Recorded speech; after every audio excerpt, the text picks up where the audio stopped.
গত বছর নদিয়ায় ডেঙ্গির দাপট, তারপরে এই ডেঙ্গি রুখতে নানা পরিকল্পনা এবং কর্মসূচি, এতেই মিলল ফল। গত বছরের তুলনায় এবার নদিয়া জেলায় ডেঙ্গি আক্রান্তের সংখ্যা অনেকটাই কম। শিলিগুড়িতে অন্য ছবি, এখানে আবর্জনা ঠিকমতো সাফাই হয় না বলেই অভিযোগ, আর এর জেরে বাড়ছে মশার উপদ্রব। রবিবার মৃত্যু হয় এক ডেঙ্গি আক্রান্তের।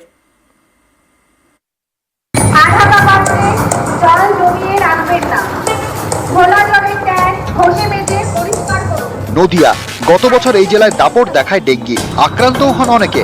এবার তাই আগেভাগে সতর্ক জেলা প্রশাসন, সাফাই অভিযান, সচেতন করতে প্রচার, এমনই নানা কর্মসূচি নেওয়া হয়। পথে নামেন কৃষ্ণনগরের পুরপ্রধানও। সেই মতো ফলও মিলেছে। গত বছরের তুলনায় এবার ডেঙ্গি আক্রান্তের সংখ্যা অনেকটাই কম। গত বছর জানুয়ারি থেকে 21শে জুলাই পর্যন্ত নদিয়ায় ডেঙ্গি আক্রান্তের সংখ্যা ছিল 668। এবছর সেই সংখ্যাটা মাত্র 72।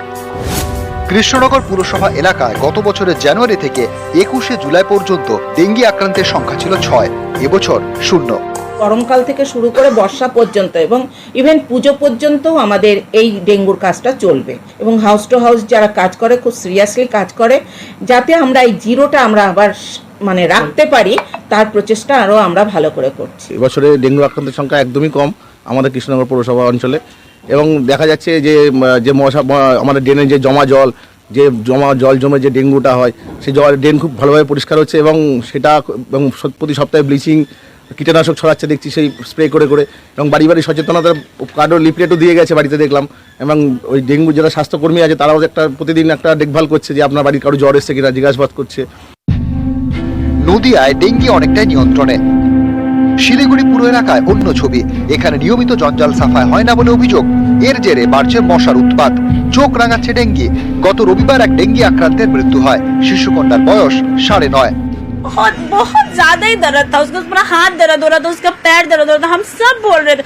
पल्स भी चेक कर रहा था, उसका पल्स नहीं आ रहा था सर। हमको बहुत अफसोस हो रहा सर, मैं अपना बच्चा इतना नामी हॉस्पिटल सर लेके गए थे, मगर कोई एक्शन नहीं हुआ सर मेरा बच्चा के लिए। এই মৃত্যুর পর টনক নড়ে শিলিগুড়ি পুরসভার। শিশুকন্যার বাড়িতে যান মেয়র গৌতম দেব, কথা বলেন মৃতের মা এবং পরিজনদের সঙ্গে। পরে পুরসভায় জরুরি বৈঠক ডাকেন, সেখানেই জঞ্জাল সাফাইয়ে জোর দেওয়া হয়। বৃষ্টিতে কিছু জমা জলের সমস্যা থাকবেই থাকবে।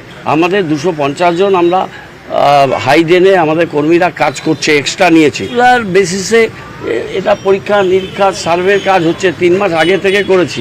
আমরা চাই না যে আমাদের শহরে ডেঙ্গিতে একজনও কেউ মারা যাক, একটা 9 বছরের বাচ্চা শিশু। আমি অত্যন্ত মর্মাহত। মাননীয় মেয়র সাহেব কি মন্ত্রিত্ব হারানোর বা হেরে যাওয়ার শোকে এখনো আচ্ছন্ন আছেন?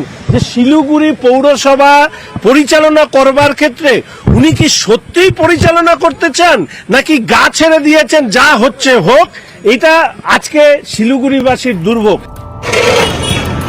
শিলিগুড়ি থেকে পার্থপ্রতিম সরকার, নদিয়া থেকে সমীর রুদ্র, নিউজ 18 বাংলা।